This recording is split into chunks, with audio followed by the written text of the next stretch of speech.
بسم اللہ الرحمن الرحیم الحمدللہ وکفا وسلام علی عبادہ الذین اصطفیٰ اما بعد قال رسول اللہ صلی اللہ علیہ وسلم فاعفوا واصفحوا صدق اللہ مولانا العظیم و صدق رسولہ النبی الکریم ونحن علی ذلک من الشاہدین والشاکرین والحمدللہ رب العالمین۔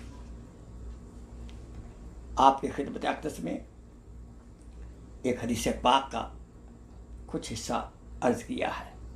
سادہ معنی: معاف کریں اور درگزر کریں۔ آج کا موضوع جو ہے کہ کیسے خوش رہیں۔ خوشی کا راز دوسروں کو معاف کرنے میں ہے۔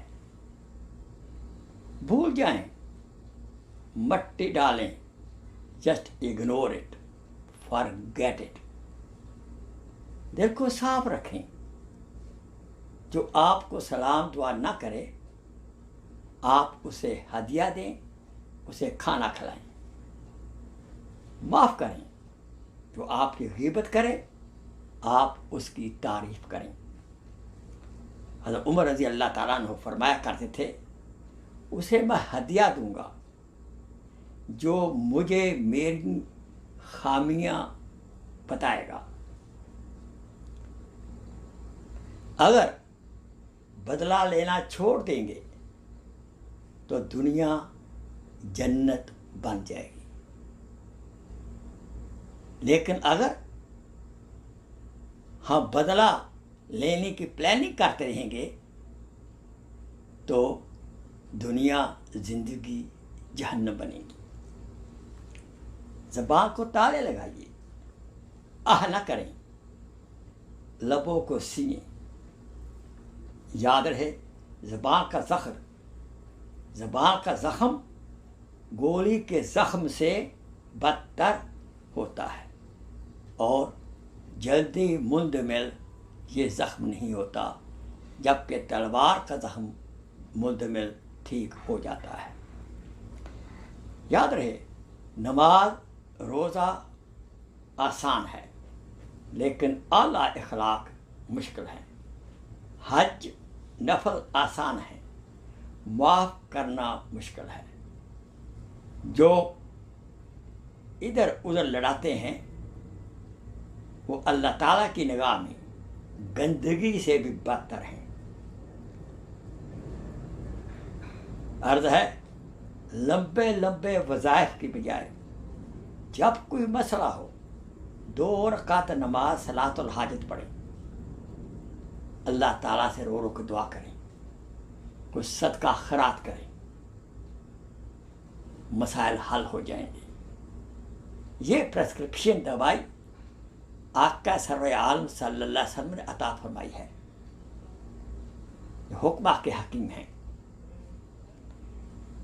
تبلیغ والا، واز کرنے والا تو ڈاکیہ کی طرح ہے۔ لفافہ لے لیں اور کھول کر چیک کریں، کیا اس لفافے کے اندر جو کچھ ہے اس پر رسول عربی صلی اللہ علیہ وسلم کی مہر ہے؟ اللہ تعالیٰ کے حکم، نبی کے طریقے کی مہر ہے تو اس پہ عمل کیا جائے۔ بھلے ڈاکیہ جو آپ کو میل دے رہا ہے، آپ کو واضح و نصیحت کر رہا ہے، بھلے اس کے منہ سے شراب کی بھی بدبو آ رہی ہو۔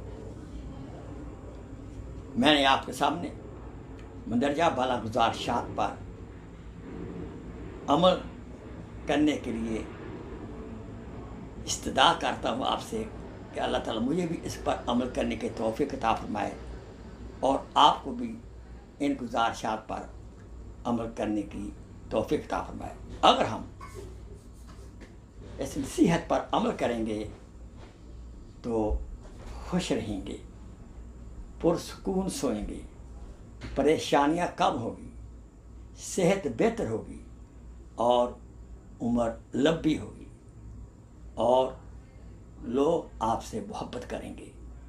نتیجتاً جب لوگ محبت کرتے ہیں اللہ اس کا رسول بھی آپ سے محبت کرے گا، اور جب اللہ رسول آپ سے محبت کرے گا تو مخلوق خدا بھی آپ سے محبت کرے گی۔ آمین ثم آمین۔ جزاک اللہ خیر، وما علینا الا البلاغ۔ السلام علیکم ورحمۃ اللہ وبرکاتہ۔